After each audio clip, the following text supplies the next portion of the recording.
My name is Ellie Landrum. I'm a strategy analyst. I'm Patricia Rich, and I'm Senior Accountant ARP Administrator. So we just want to share some successes with you of the ARPA program. We are moving into the third year of the grant, and we are just going to share some highlights of what we've done in the past couple of years and what we plan to do moving forward. And we also first want to thank the nonprofits for working so hard to help our community and make a difference to change our community with these federal dollars. So in 2021, the county was awarded $42 million. Over $29 million of that allocation was awarded to community nonprofits, and that is the portion of the ARPA funding that we are going to be talking about tonight. That $29 million was awarded to organizations within 5 categories selected by the board. That's child care and early learning, food assistance, mental health, healthcare, housing, and nonprofit assistance. And I do want to give a recap of the grant process. So the federal administration signed the American Rescue Plan Act into law in 2021, March of 2021, and the county received the funding shortly after. We put out a call for nonprofit applications that summer. We were one of the first counties to get the funding out the door as quickly as we did. We received more than 100 requests totaling over $110 million. And so that was an arduous process to decide who was going to get the money. The applicants were selected based on the criteria of their requests as well as their alignment with the Treasury requirements. Those were considered against federal criteria and then alignment with community needs. And the board selected requests that met those 5 categories as you saw on the previous slide. And the grant process started in November 2021, and all organizations were required to submit monthly performance reports. We currently have 30 organizations submitting those reports now, and we also request that those organizations submit performance data that is required from federal outputs needed for the quarterly Treasury report that we will talk about momentarily. So after that first year, we did an analysis of the program outputs and looked at what organizations were doing, if they're meeting their stated grant goals, both programmatically and financially. We met with those organizations and then instituted a quarterly meeting cycle with those organizations to talk about expectations, budget amendments, procurement, best practices, data collection. And throughout that process, we have shifted our performance measures slightly to accommodate changes in programming, changes by the Treasury, and then as new programs come online by these organizations, we were updating those review processes. One of the data requests by the Department of Treasury is demographic information that shows impacts on historically low-income communities and communities of color. So we have been utilizing demographic data and impact data to show progress in those areas. And then our latest endeavor in performance data is to align funder requests so that we can track the same information regionally, countywide, so we can see the needle move across the county in a way that's more impactful than if all the different funders, whether it's state, local, or donation-based funding, are asking for different information. So we have wrapped up year 2 and are entering the final phase of our subrecipient grant cycle. And our focus moving forward is helping organizations remain sustainable and future focused. So I'm going to show some performance statistics for the 5 categories here. And I apologize, it's kind of hard to read on this screen, but I believe it's in your packets. So within the healthcare category, our organizations are serving an average of 1,500 patients each month. And then a demographic key here is that there's a growing percentage of Hispanic people receiving treatment. And that has been a trend that has grown as later as 2023. And then in our child care and early learning sector, our organizations are serving an average of 2,400 children. We have an increase of African American children being served, and then our mentoring and tutoring demographics are showing an equal representation of white, African American, and Hispanic students. In our food assistance category, an average of 1,500 families are being served meals each month. And then in our mental health category, our organizations are serving over 500 clients. An interesting statistic there is that this mental health treatment has a larger recurring share rather than a new client share, which indicates that our mental health providers are able to continue treating patients so they have a healthier mental state moving forward. And then in our housing category, organizations have either built or preserved 172 units over the course of the grant. All of this information is actually on a public-facing dashboard. So if you go to our website and type in American Rescue Plan allocation, a link to our dashboard will pop up. And there is several tables as well as the percent spend for each organization, as well as the performance data that I've shown you. So now I'm going to turn it over to Tisha to talk about the monthly reporting process, and then we'll come back to talk about engagement. Organizations actually submit a monthly financial report. Those reports are reviewed and vetted by myself, and as well as other staff in the finance department to verify the expenditures and the receipts follow the federal procurement process correctly. Let's see. The staff in our department also fills out a subrecipient checklist to each organization's report. The checklist is part of the audit best practices and allows for proper documentation. Before it's submitted, before a reimbursement is released to the organization, we do follow a 3-step review structure, which is on the monitor. We go through different checklists on there to make sure that it follows the procurement.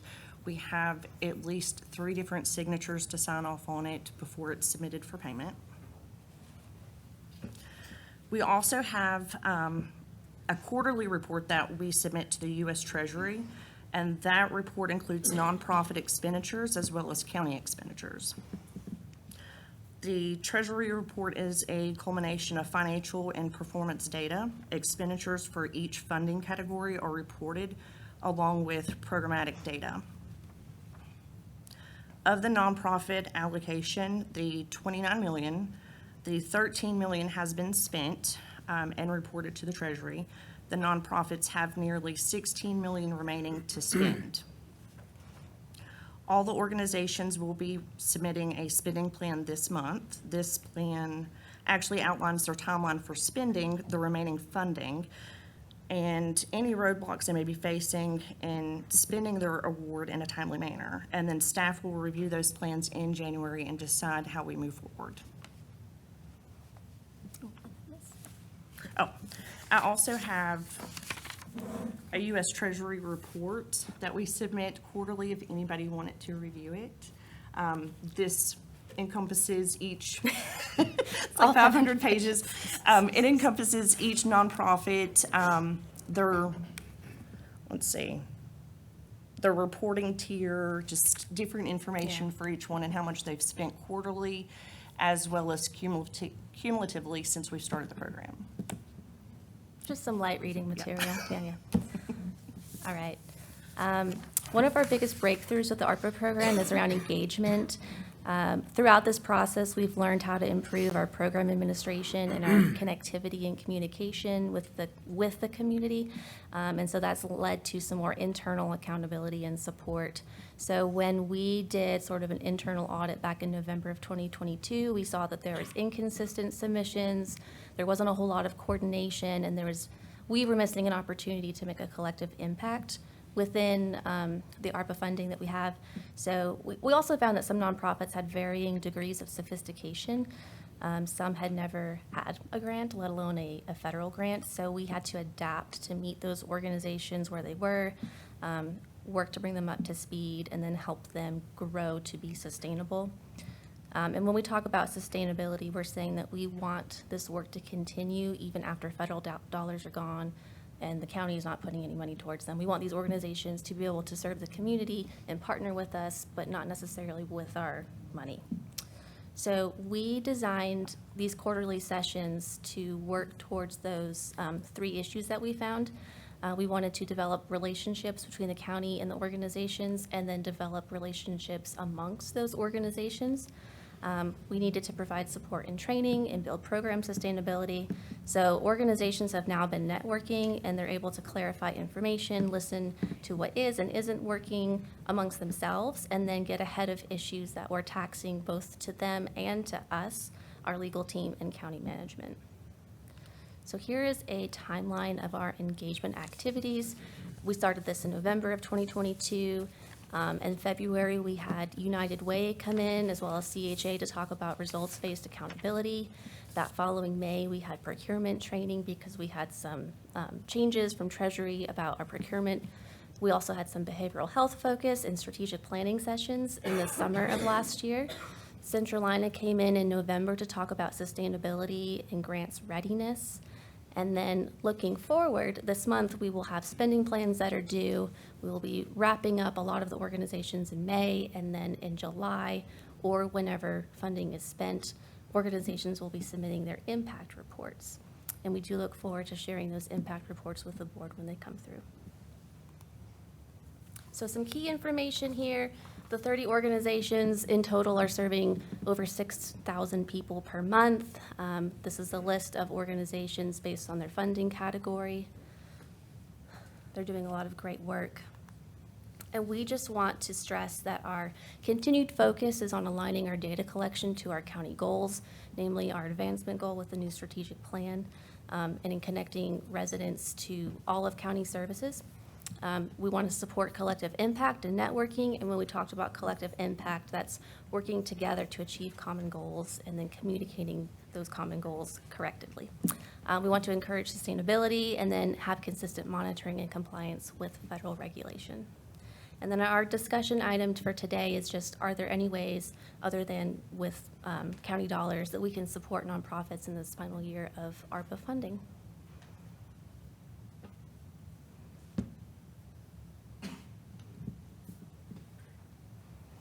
Questions for these ladies? Get this stupid thing. There it is. The 16 million that we still have. Yes, sir. That money has been allocated. It just hasn't been spent. Is that correct? Yes, sir. Yes. And this document that you referred to, that's quarterly reporting. Is that what you said? Correct, to the U.S. Treasury. Okay. And now where can the commissioners actually access that document, would you say? This is, if you have a login for the U.S. Treasury, you can access it, but I think that's limited. So if you do want copies of this, I'm happy to email it to you. Okay. The Treasury also posts them publicly, but it's behind. So the most recent report available to the public is the July quarterly report, and all that is on the Department of Treasury's website. They have a dashboard that shows Yes. every allocation to every county, city, and state, and how So they've spent the money. that actual report is for July through September, submitted in October. Okay. So this month, we're working on this quarterly report. Could you email us that? Yes, I can send you all of them. Just the latest. is Just fine. the latest? Okay. Thank you. And so you said that was 500 pages, and it's a Roughly. quarterly report. So that's 2,000 a year times 100 counties in North Carolina times 50 states. So how much? Cities too. Cities How also. much? Yeah. How much are we paying somebody to read that? And do you really think somebody is reading it? Well, that is a requirement for federal government, that we have to submit that. Now, what they do with that information, I'm not. They do. They have a highlight report. They I don't do. know if it's annually or biannually, but they do pull out some key projects and have a highlight report of what the country is doing with ARPA money. Right. Yeah. Yeah. I suspect they're not reading the reports. But, and so we got almost $16 million left that has not been spent. And this is the final year. Correct.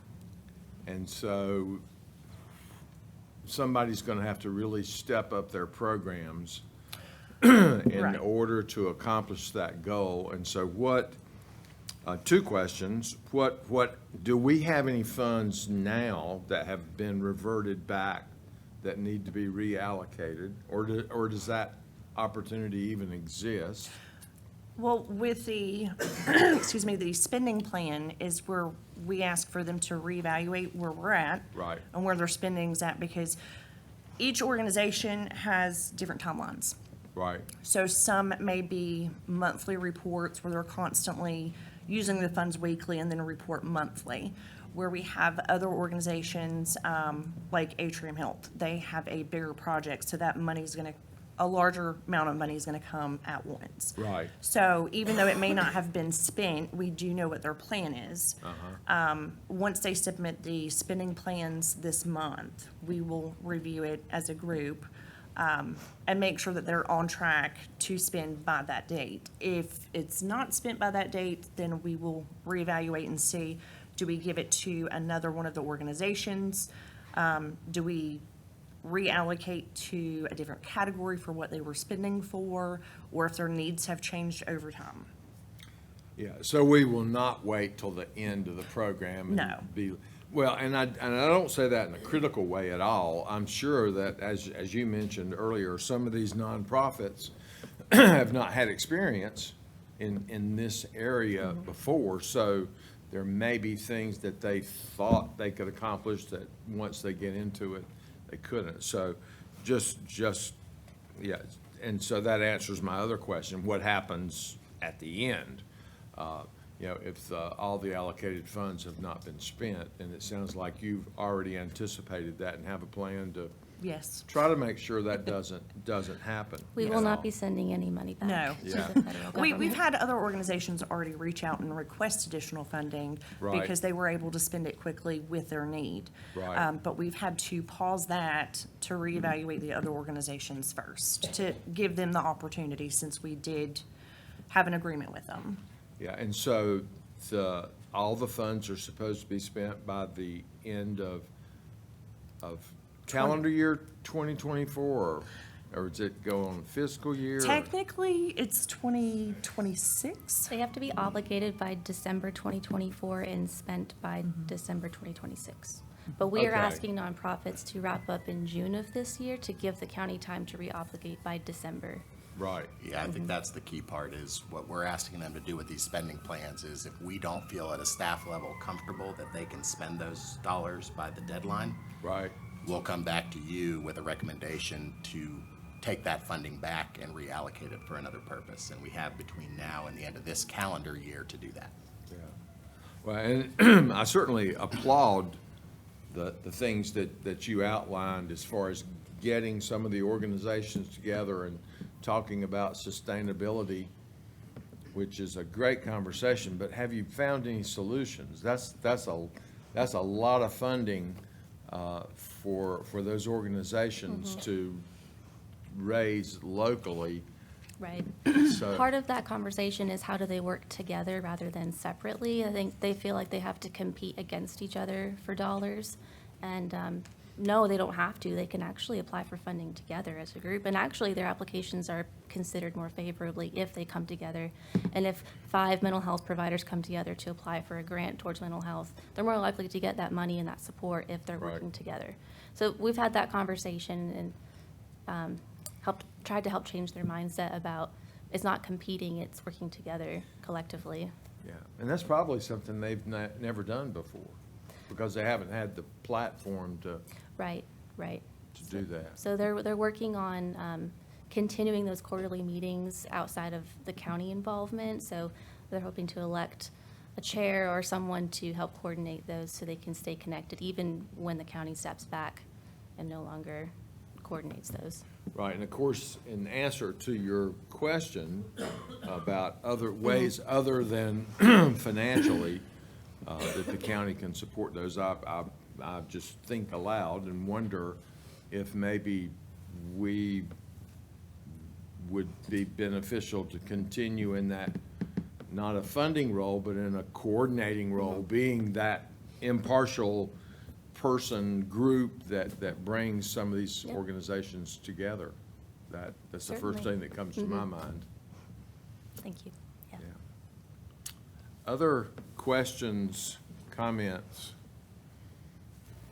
I just want to make sure that I have the timeline correct. So by the end of 2024, whatever monies have not been spent, well, we've already allocated all the funds, but whatever monies have not been spent by these organizations by the end of 2024, then basically you guys are going to let us know whether or not you think it will be feasible for them to spend that within the 2 years of 2026. You'll know before December. Yes. Yeah, we hope to have June or July more information about whether or not those monies will be spent, and then you'll have a few months to reallocate so that we meet the December federal. But because we have to submit a report to the Treasury by December of how we've reallocated monies if it's changed. So then basically, we would go to that organization and ask for the money in return, is that correct?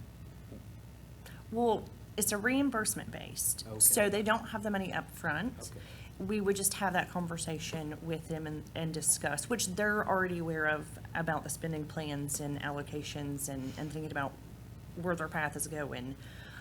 If for some reason we say we don't think you can spend the money the way that needs to be spent through the Treasury, then we would just reallocate it at that point. Okay. Okay, well, that's good to know, it's a reimbursement. Yes. Okay. Thank you. And so we've already received all this funding. Yes. The money is in the bank. Yes. And so what are the, what are the restrictions surrounding that? Is that money invested? Is it earning interest? Mhm. Yes, it is. Is Yes, it's that- earning interest. Because I would imagine that would be a significant amount over a period of time. Hey, Jim. And how are we allowed to allocate those earnings? It's considered like program income, so we have to spend it in accordance with federal guidelines. So that just would increase the amount available to these nonprofits, which Or to us if we chose to use if it. we were funding a program. Right. Yeah, Evan's gonna tell us. So we can spend the interest on administrative program costs. So that would go toward some of the work that they're doing, some of the Right. things toward auditing as well. And then to kind of directly answer Commissioner Meismer's question, the funds have to be obligated by the end of this year, which means allocated toward a specific project. A great example would be construction. You might have the architect lined up, but you haven't actually started making those payments until there's progress payments for the work to be done. So what we've done is at the end of our fiscal year in June, basically that money will be reallocated. And like Ellie and Tisha said, there won't be any sort of clawing that back. It'll just be a moving things around. But to answer the other question, it's all in a special revenue fund, and finance can speak more on that than I can. But to answer your question, those costs, that interest is for specific costs, which Treasury has said we have to use it for, and they've changed that a couple times, but there haven't been any changes since last year. Yeah, and those, those spending deadlines are still a bit confusing to me. Yes. To cite a specific project, which I think Ellie mentioned earlier, the funds that we committed for a behavioral health emergency room facility at Atrium Health, which was one of the larger chunks. And they've been in the architectural phase. I don't think construction's actually begun or not. But what's the drop dead date that if they don't have that finished and open, I mean, or is there? That would be the December 31st, 2026 Okay. deadline. Yeah. And so that would be true of all the. That would be true of projects. all. Now, one of the issues is it is not entirely clear to folks at the School of Government or to the hundreds of counties and even more hundreds of counties to that, what exactly the federal government is going to do on Right. January 1st, 2027. Right. But we'll cross that bridge when we get there. Yeah, which is pretty standard operating procedure for the federal government, right? Yeah. Yeah. Yeah, I think the bigger concern, or more immediate concern, is with the December 31st, 2024 date for obligating the money. Right. Is once we go past that, we can't change our allocation. And so using the Atrium as an example, once we get through December 31st, Atrium's locked in with that money. And so if by chance they don't spend it all by December 31st, 2026, we can't reallocate it, it just goes back to the federal government. And so that's the risk. That's what we're gonna mitigate with the spending plans, and then bring that back to you this summer to say, we don't think this organization can spend the money by 2026. Right. Let's repurpose it for something else. Yeah. But it sounds like there has been significant discussion of all those scenarios, so nobody's going to be surprised at any of these deadlines. They are prepared. Well, it sounds like good things are happening in the community as a result Yes. of this. Yes. Yeah. Any other questions or comments? Okay, thank you very much. Thank you. Thank you. Thank you.